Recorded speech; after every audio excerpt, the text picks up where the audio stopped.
and then take questions after.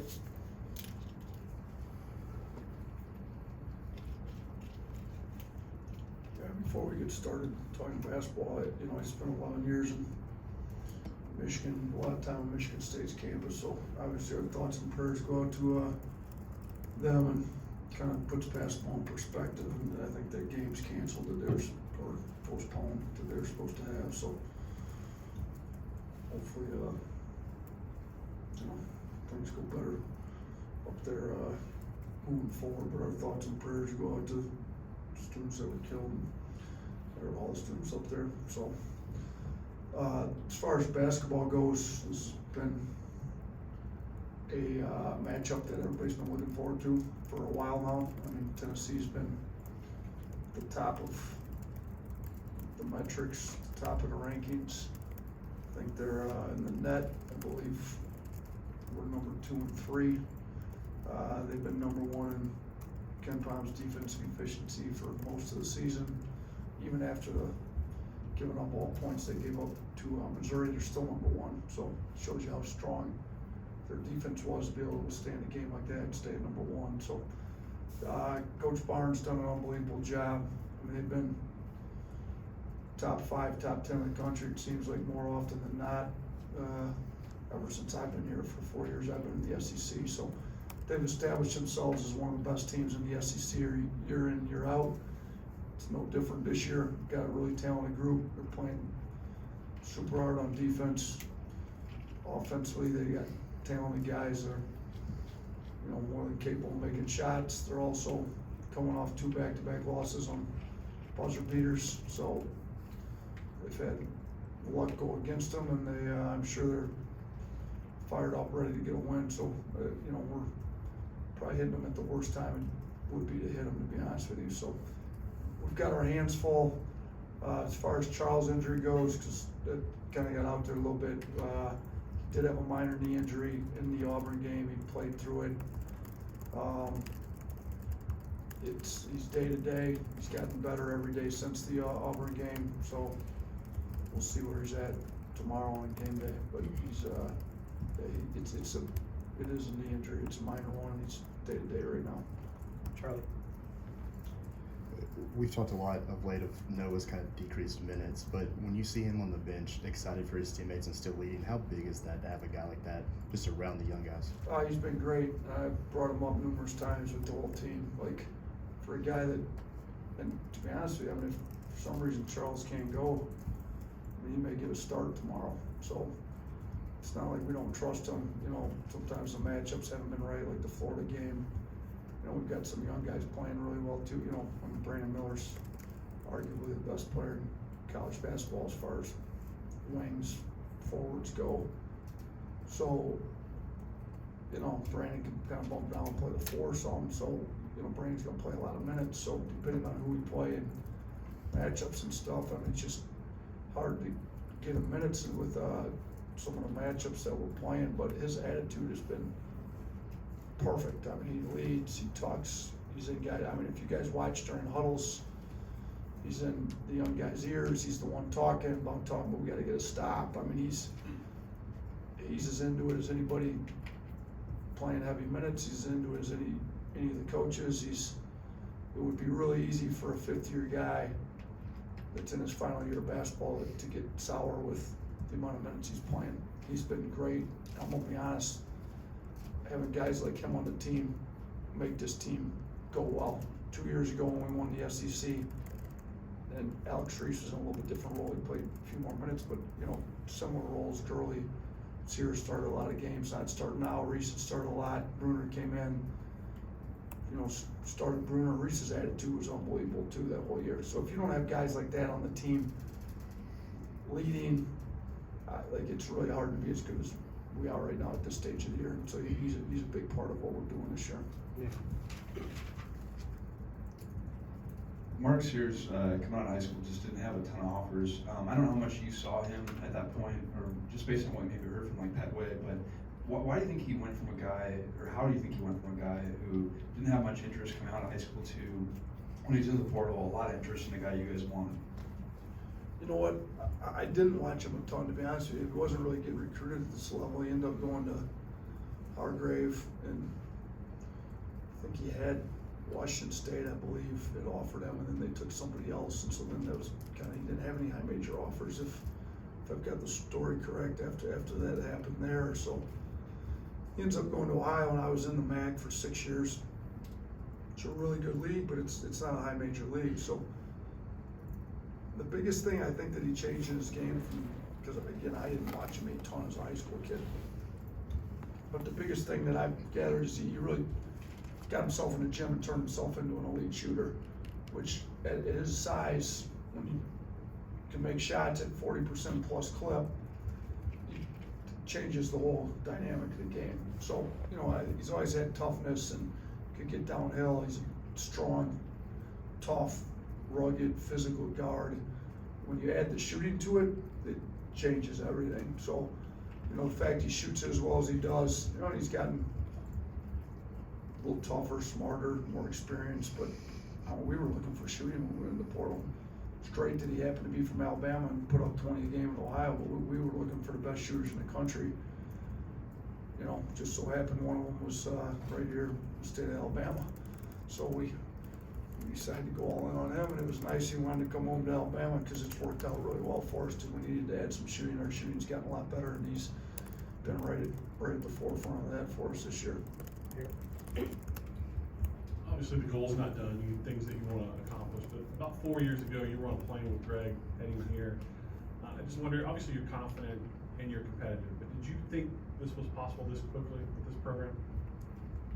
No, probably not, because it hadn't been there that I had known ever. I guess it was one point number one. I guess that was in December.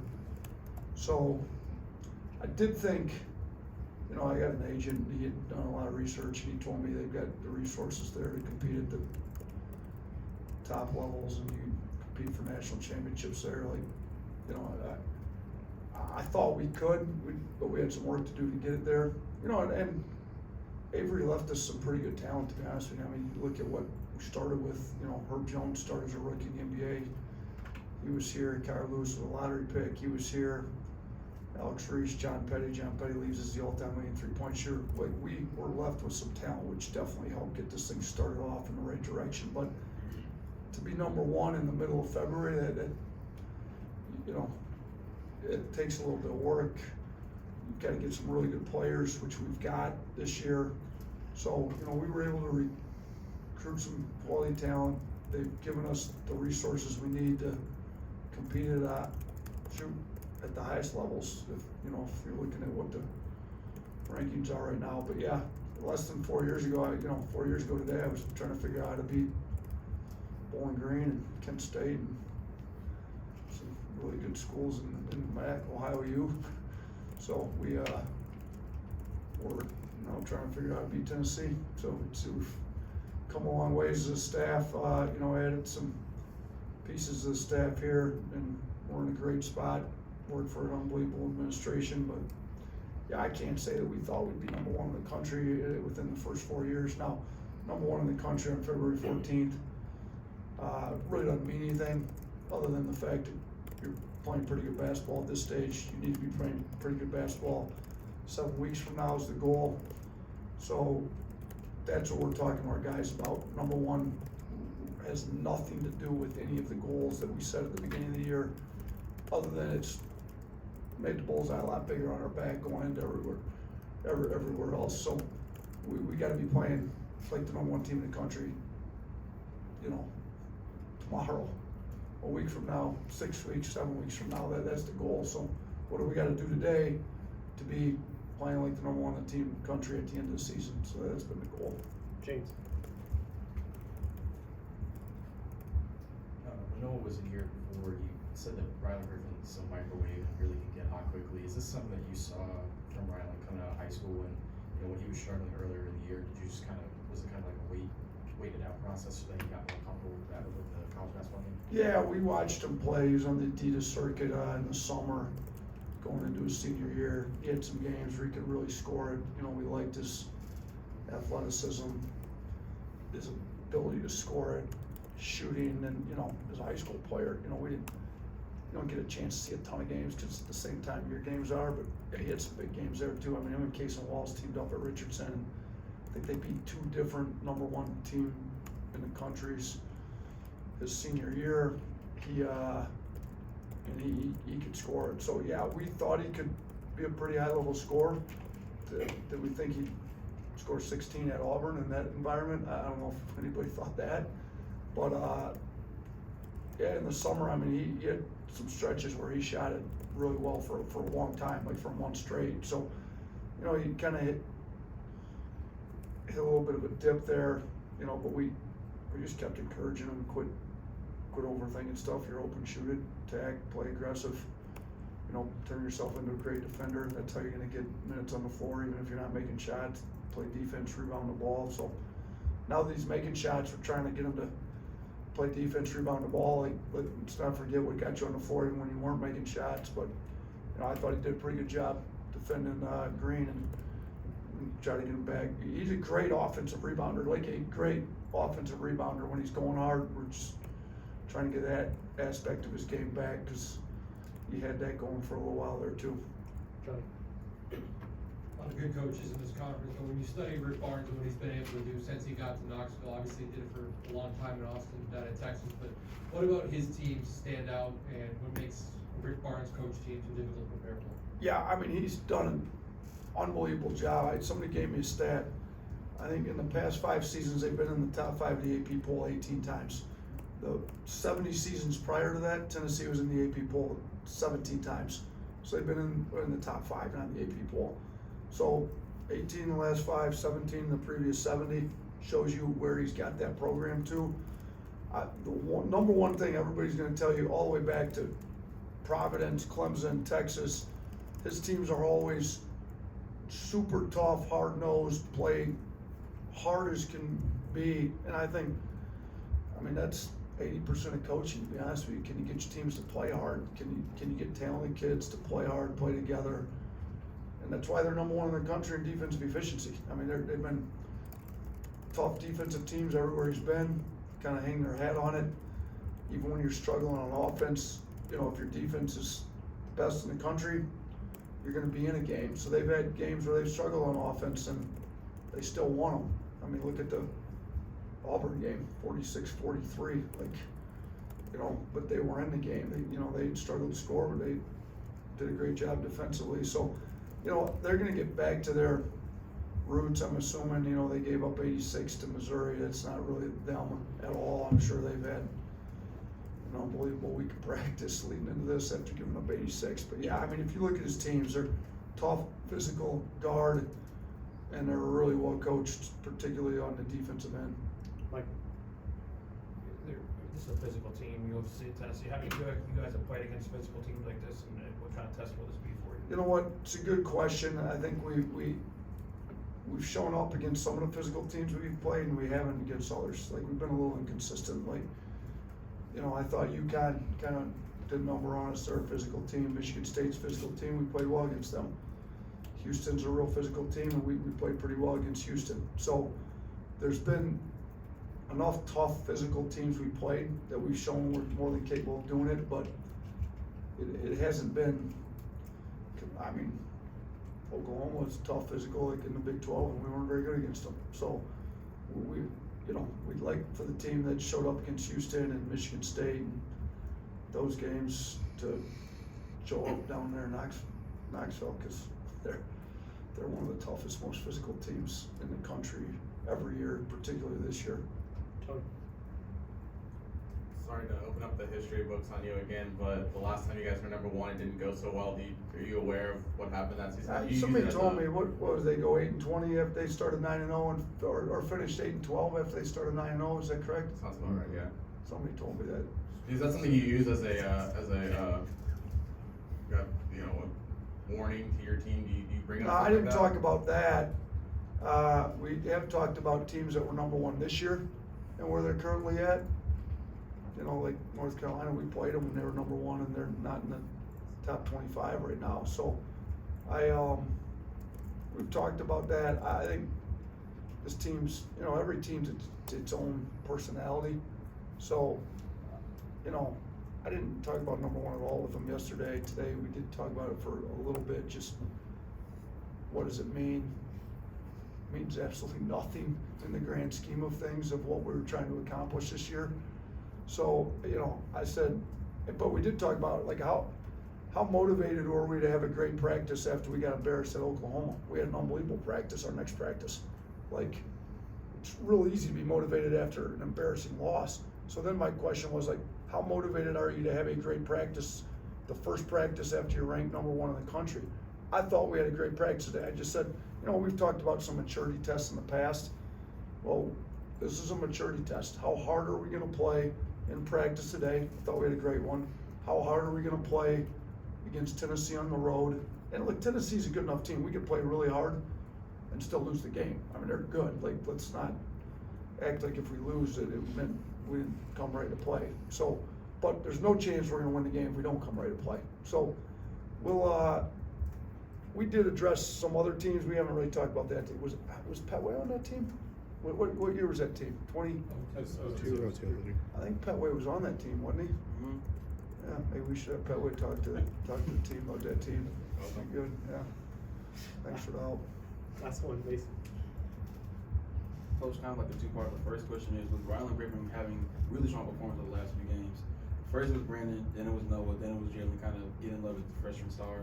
How does it feel just as a coach? I understand the media doesn't matter, but now Ryland's kind of getting his flowers, just the media showing him, you know, talking about his skill and his production. Yeah, it's been nice. Obviously, Brandon's been one of the best freshmen in the country. Jaden Bradley's been great for us. I mean, I thought he was really good against Auburn. No turnovers, aggressive downhill. He was huge. But he's had some really good games for us throughout the course of the year. Clowney's been like the ultimate glue guy. Had some big games, and you know, Ryland's been solid for us, but hasn't really had a, you know, I thought the Oklahoma game was kind of a breakout game a little bit for him, but we didn't win it. You know, so for him to have a big time game, lead us in scoring against our arch rival on the road, he's there too. He's right there with all the other freshmen. So they're all really talented. They're all helping us win a lot of games. They're also still all really humble. Like they you know, freshmen that have big games can tend to get a big head sometimes. None of these four have been that way at all. I mean, they've all kept their humility. They're working hard. They're really coachable. They're asking the right questions. So really happy for Ryland that he had a good game like that. You know, it's great for the team that different guys are able to step up too. So whether it's Ryland or whoever it may be, we've had different guys step up for us all year. And then with the target on your back, of course, being number one seed, being near the top of the country basically all year, how does this team just kind of stay relaxed? You know, it's a lot of pressure, but how does this team kind of just make sure to stay loose while maintaining its focus I and mean, intensity? you've watched me coach. I coach pretty relaxed. I think they just kind of follow the lead. Cool look you Yeah. I don't ever get too worked up on anything, so they just follow my lead, I think. No, seriousness though, I think if you know the guys, like Brandon's pretty confident. I mean, he's always having fun, jokes around a lot. I mean, Jaden Bradley, if you get to know him, he's not getting too worried about too much stuff. He's really, I mean, he's professional. He's about the right stuff. And they're just, you kind of go down the list. I mean, they kind of they're very professional, like serious about their work, but they're also not taking themselves too seriously. I mean, they're good kids that, I mean, Ryland's a jokester. Clowney has fun. I think we've got a really good mix of seriousness and preparation and playing, but not taking themselves too serious about anything, you know, that they're pretty sure of themselves and they've got some confidence about them that I think you have to be able to handle, you know, being ranked this high without, you know, and if you're too worried about being ranked high and not worried about what it took to get there and what it's going to take to continue to stay there, then it's going to, you know, it's going to affect your performance. To be honest with you, you get anxiety about it and worried about, like, I don't think our guys are like that. I think they're more concerned with preparing themselves to play well than anxious about, are we going to stay number one? And so they're not. That's not it. So we got a pretty good group that way. Thanks, Coach. All right, thanks.